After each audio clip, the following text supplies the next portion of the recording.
Your Excellency,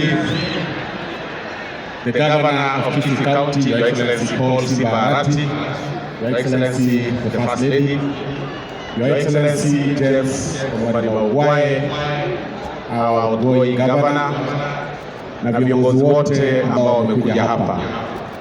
Hamjambo. Your Excellency, for me, this is a dream come true because it's a dream that was born out of a committee meeting that I served with you in the committee on implementation. When we were doing a bit of some reports about the Nairobi County on some projects that were duplicated by the national government and the county government.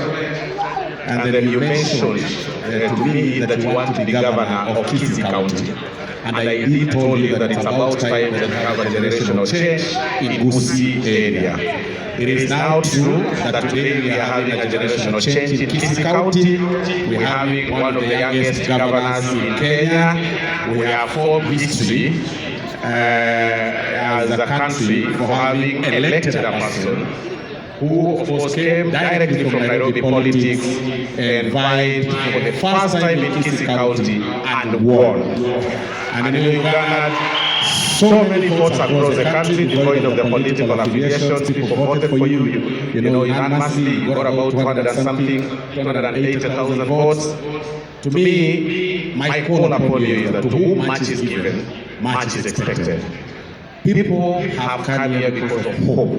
All the multitudes that you see here are about hope. They want to see change in Kisi. They want to see things flowing. They want to see you doing things extraordinary. They want to see bursaries. They want to see roads. They want to see employment opportunities. Actual employment opportunities, visible ones. And once you do that, trust me, in 2027, you will have no competition. But if you don't do that in 2027, I will compete with you, and I agree to you, you don't do that.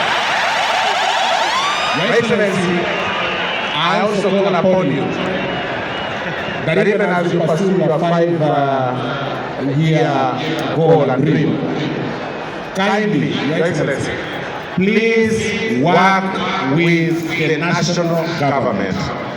Regardless of the court's outcome, if it happens that the court will rule that William Ruto is the president, swear allegiance to William Ruto and help the people of Kisi County.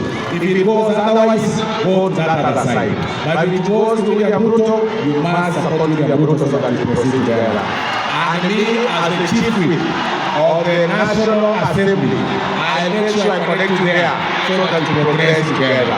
William Ruto is the president, I must accept that. Thank you very much. God bless you. William Ruto is the right. Asante sana.